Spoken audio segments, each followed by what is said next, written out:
गुरुजी, शुक्राना गुरुजी, अनंतम शुक्राना हमारे गुरुजी महाराज का।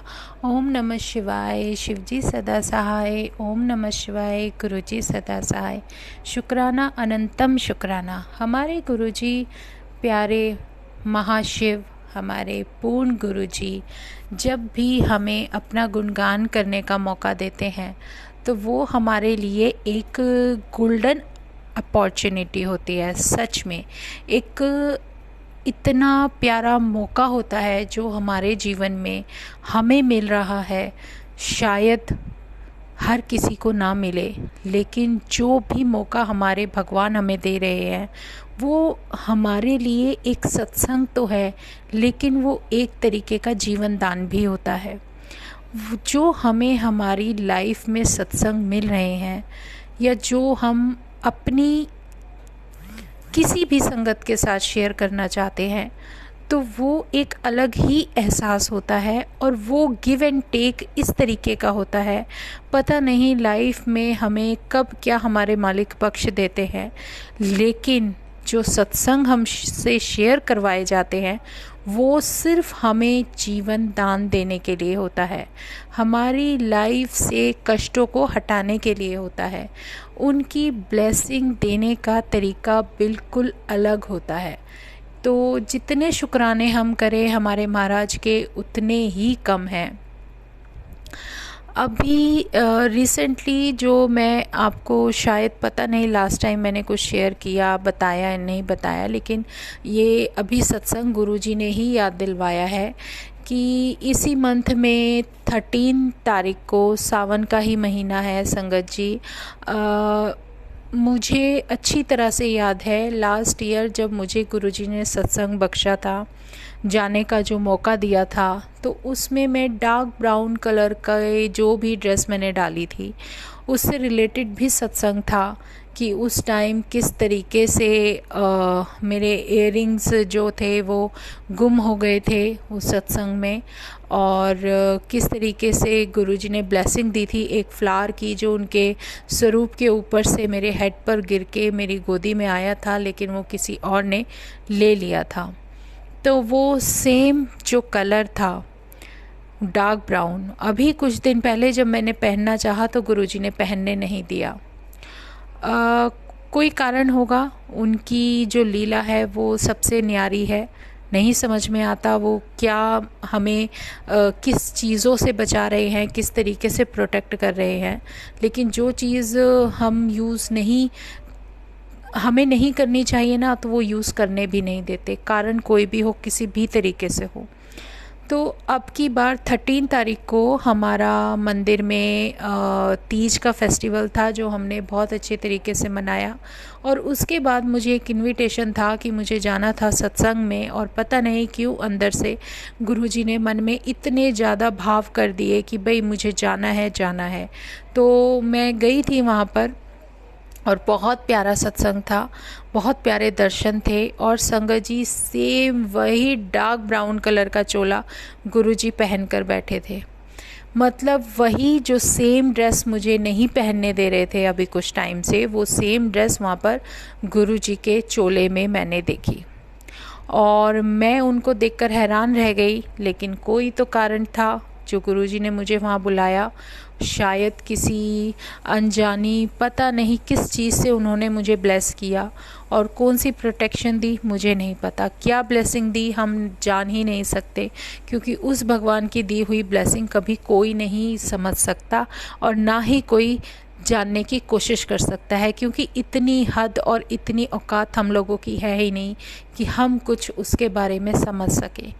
और सच में उस दिन कुछ अलग था, बैठी और सामने बस वही चोला और वही सब कुछ, और वही सत्संग गुरुजी ने मुझे याद दिला दिया जो लास्ट ईयर मैंने सत्संग जहाँ पर भी गुरुजी लेकर गए थे, और किस तरीके से मेरे साथ उस दिन हुआ जिस दिन मैं उस कलर का चोला वो ड्रेस पहन कर गई थी, और गुरुजी का चोला वहाँ पर रेड कलर का था, और अब की बार रेड कलर की मैं ड्रेस पहन के गई थी और गुरुजी ने वही ब्राउन कलर का चोला पहना था, जो कि ब्राउन कलर मेरा लास्ट ईयर था।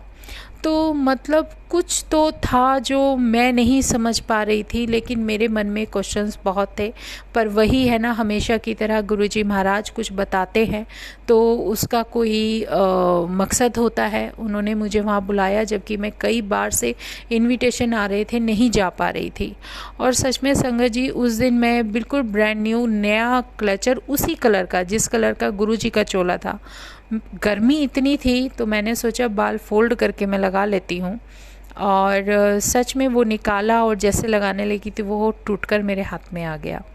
अमेजिंग था, क्योंकि टूट नहीं सकता था, बहुत मज़बूत था, सब कुछ था। लेकिन वही है ना कि कुछ ना कुछ तो उसमें लॉजिक था, जो कि मैं कोई तो कष्ट था जो गुरुजी ने हटा दिया।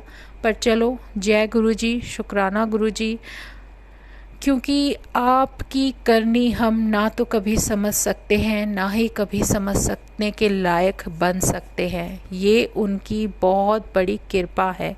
और इस सत्संग से पिछला रिलेटेड पूरा सत्संग याद दिला देना मेरी आंखों के सामने घूम गया।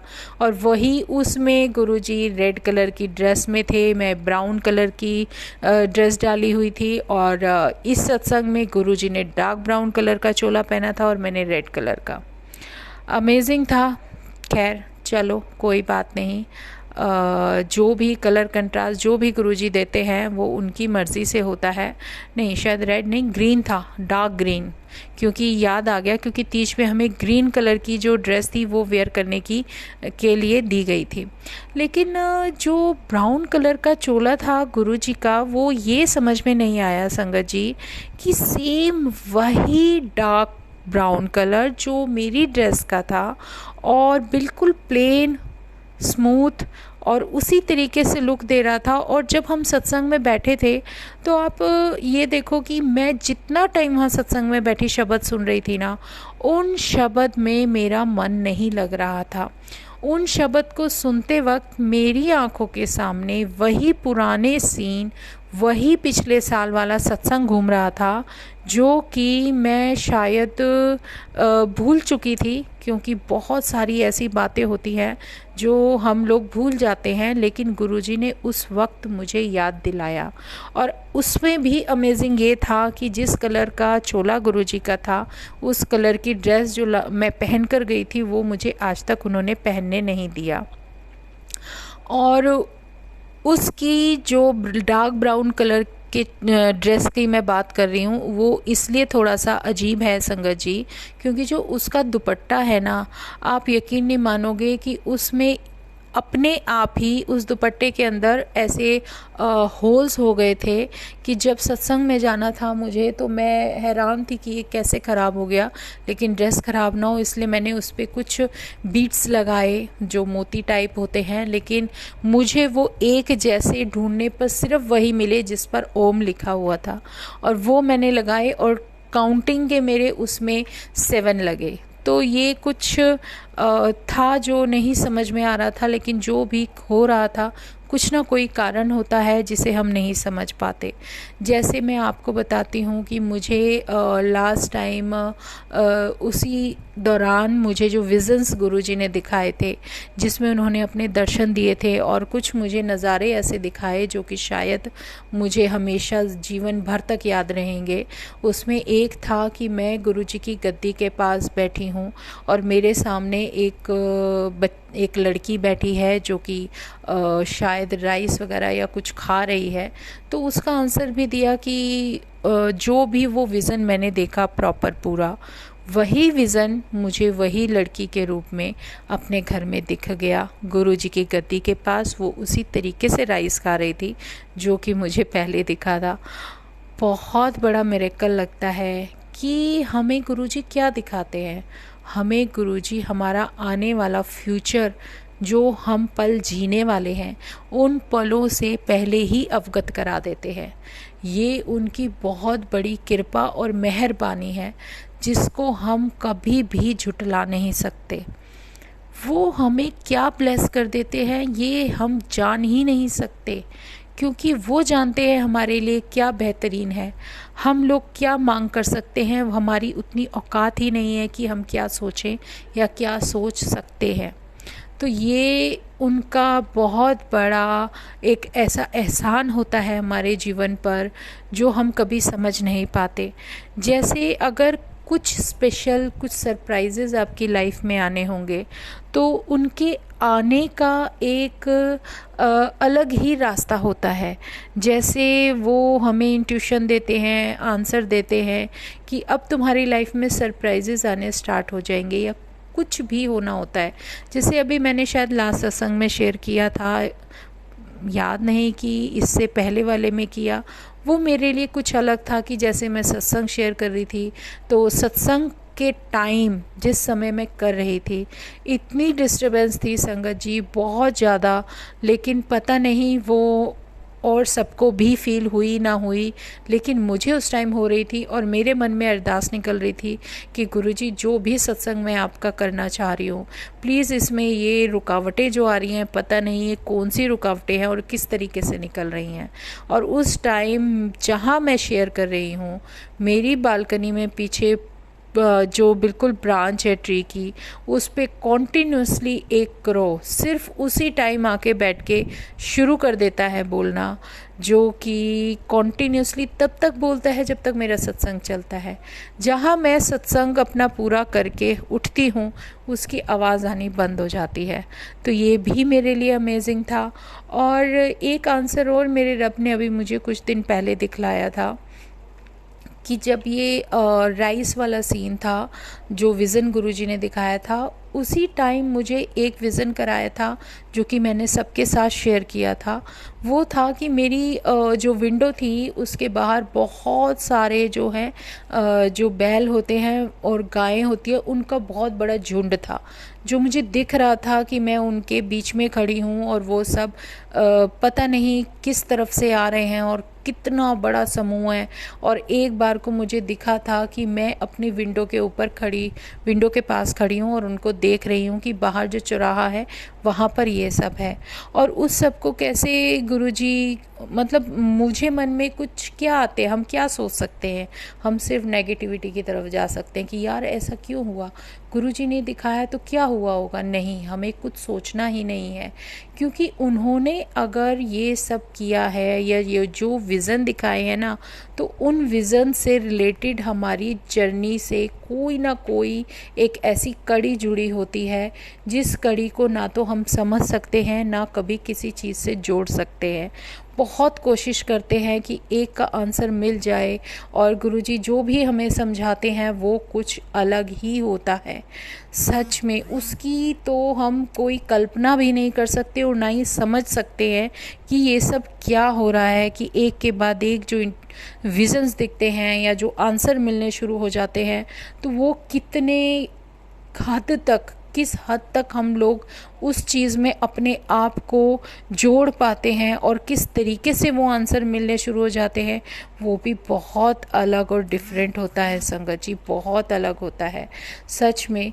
और अब जब भी मैं बाहर कहीं जाती हूँ, पहले ऐसा कभी नहीं होता था जो अब होता है कि उसी तरीके से ग्रुप्स में मुझे वो सब विजन्स दिखते हैं जो मुझे गुरुजी ने उस टाइम दिखाए।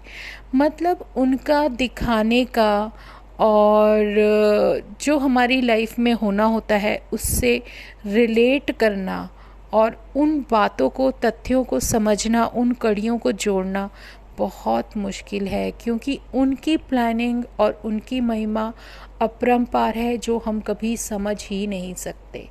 वो तो एक ऐसी, कई बार ऐसी पहेली सी लगती है कि जिसका आंसर जितना ढूंढना चाहो उतनी कड़ियाँ अलग अलग रूप में आँखों के सामने आने लगती हैं। और जो भी थॉट प्रोसेस या जो भी विचार गुरुजी हमारे मन में लाते हैं वो कुछ अलग ही होता है। और हम लोग सोच ही क्या सकते हैं, हमारे मन में जो विचार आते हैं ना संगत जी, जैसे मेरे मन में कुछ चल रहा है और मैं कंफ्यूज हूँ किसी काम को करने के लिए, और सच में वो काम मैं डबल माइंडेड हो रही हूँ या चल रहा है कि ये करूँ या वो करूँ, और मन में एक साइड गुरुजी से भी बोल रही हूँ कि अब मैं क्या करूँ गुरुजी, आप बताओ कि ये सही है या वो सही है। तो वो खुद भी आंसर करते हैं और किसी के थ्रू भी करवा देते हैं।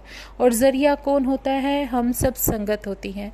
जो भी संगत, आप सोचो कि आप कुछ थॉट आपके दिमाग में गुरुजी ने दिया कि ये काम करना है, लेकिन कुछ ना कुछ सेकंड थॉट ज़रूर आ जाएगा साथ में, तो आप कंफ्यूज हो गए कि यार हमें करना चाहिए या नहीं करना चाहिए। लेकिन इसका आंसर गुरुजी खुद दिलवा देते हैं।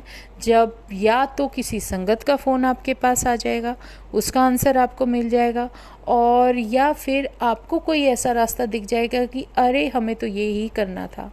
तो वो बहुत एक सटीक और एक इतना अलग रास्ता हो जाता है, इतने अलग तरीके से सब कुछ घटने लग जाता है आपके जीवन में कि आपको खुद ही ऐसा फील होता है कि आप अकेले नहीं हो, आपके साथ वो शक्ति है, तो आपको घबराना क्यों। और ये सब जो कुछ भी होता है आपके चारों तरफ, सिर्फ हमारे कार्मिक अकाउंट को क्लियर करने के लिए, उन कर्मों को बैलेंस करने के लिए, उनको हटाने के लिए जो हमारे भगवान से बन पड़ता है वो करते हैं।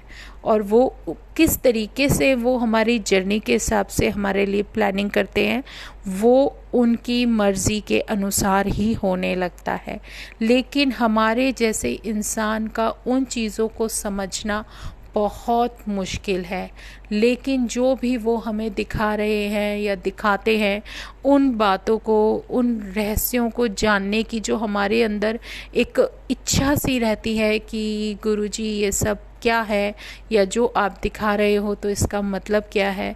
तो कुछ जो भी वो हमें समझाते हैं वो थोड़ी हमारी छोटी सी बुद्धि में आती हैं। बाकी इससे ज़्यादा तो हम कुछ समझ ही नहीं सकते जब तक वो खुद ना बताएं, क्योंकि सिमरन वो खुद अपनी मर्ज़ी से कराते हैं, नाम जप वो कराते हैं, सब कुछ उन्हीं का है, सत्संग भी उनका है, नाम भी उनका है, नाम जप भी उनका है, दिखाया हुआ रास्ता भी उनका है, लेकर भी उन्हीं को चलना है। हमारे हाथ में तो कुछ है ही नहीं, हम क्या समझ सकते हैं? कुछ भी नहीं। जो भी थोड़ा बहुत समझ में आता है, जो भी कड़ियाँ हमें गुरुजी दिखाते हैं, वो सब जोड़ने की कोशिश करते हैं, लेकिन सब कुछ बहुत मुश्किल है। लेकिन हाँ, जो भी वो दिखा रहे हैं, अगर हमें अपने स्मरण में रहे और जो वो हमें सिखाना चाहते हैं, जो जीवन से रिलेटेड जो लेसन हमें वो देना चाहते हैं, अगर उन लेसन से हम कुछ सीख सके अपने जीवन में आगे बढ़ने के लिए, एक रास्ते पे चलने के लिए जिस पर हमारा भगवान हमारा हाथ पकड़ कर चल रहा है, तो उस रास्ते को और मुश्किल ना बनाते हुए, अगर हम उनका कहना मानते हुए, उनके वचन मानते हुए, धीरे उनके पीछे अगर हम उनकी परछाई, जो चरण, गुरु चरण हमें दिए गए हैं, उन चरणों के पीछे अगर हम अपने आप को चलने के लिए प्रेरित करें, तो इससे बेहतर रास्ता हमारे जीवन का कोई हो ही नहीं सकता। तो शुक्राना है हमारे गुरुजी महाराज का, अनंतम शुक्राना। जो भी थोड़ी बहुत हमारी छोटी सी समझ में आता है संगत जी, उसी के द्वारा जो भी गुरुजी हमें बता रहे हैं या कुछ सिखाना चाह रहे हैं, कुछ विजन्स जो भी दिखाते हैं, उसके अकॉर्डिंग जो भी समझ में आता है, उसी हिसाब से हम अपने सत्संग शेयर करते हैं। क्योंकि एक अभी जैसे मैं आपको बताती हूँ, मेरे पैरों में तकलीफ़ चल रही थी। ये मेरे लिए तो बहुत बड़ी बात है, क्योंकि पैरों में नीचे से जैसे अग्नि सी निकलती है, तो वो सब हो रहा था। नहीं पता कि क्या है क्या नहीं, लेकिन इससे रिलेटेड भी आंसर गुरुजी दिला देते हैं कि तेरे को अगर ये तकलीफ़ है तो मुझे करना क्या है। उन्होंने मुझे मैसेज दिया कि मुल्तानी मिट्टी और गुलाब जल मिला के, मतलब जो मुल्तानी मिट्टी होती है आपकी, उसको गुलाब जल के अंदर, गुलाब जल से ही मिक्स करना है, और उसको आप अपने तलवों पे और पैरों पे अच्छी तरह से लगाओ और सूखने के बाद धो दो। तो आपका कुछ भी, कोई भी प्रॉब्लम हो पैरों से रिलेटेड, वो ठीक हो जाएगी। ये बहुत बड़ा एक ऐसा मिरेकल था कि मेरे लिए बहुत अच्छा मैसेज था। मैंने किया और मेरे को बहुत आराम मिला। सच में अगर किसी और को भी मिले, किसी और को भी पैरों में कोई तकलीफ़ हो, किसी भी तरीके का कोई ज़ख्म हो, चोट हो, कुछ भी हो, जलन हो, सब कुछ, स्किन से रिलेटेड कोई प्रॉब्लम हो, सब ठीक हो जाती है। सिर्फ मुल्तानी मिट्टी को घोलना है तो गुलाब जल से। ये 2 चीज़ें हमें मिलाकर लगानी है और हमारे पैर बिल्कुल ठीक हो जाएंगे। तो इसी तरीके से जो भी आंसर हम नहीं जानते, ना हम कुछ समझते हैं, लेकिन उन्हें पता है हमारी तकलीफ़ क्या है, और उस तकलीफ़ से रिलेटेड आंसर भी वो देने लगते हैं और बताते हैं कि हमें करना क्या है। सच में संगत जी बहुत अमेजिंग साथ बन जाता है गुरुजी के साथ, जिसको हम, जिस शक्ति को, जिस डिवाइन शक्ति को हम 1% भी अपने आप से ऐसा भी नहीं करना चाहते कि हम उन्हें भूलें। उन्हें हमेशा याद रखना है, हमेशा हमारे दिल में उनके लिए जो जगह है वो हमेशा बनी रहे। बस सच हो तो हमारा रब हमारे साथ हमेशा रहता है। तो शुक्राना गुरुजी का, अनंतम शुक्राना। संगत जी, आज हम सत्संग यहीं विराम करते हैं। कल फिर हम इसी जगह अपने गुरुजी का दोबारा से सत्संग में उनका गुणगान करेंगे। तो शुक्राना गुरुजी, अनंतम शुक्राना। जय गुरुजी। ओम नमः शिवाय। शिवजी सदा सहाय। ओम नमः शिवाय। गुरुजी सदा सहाय। शुक्राना शुक्राना शुक्राना। जय गुरुजी।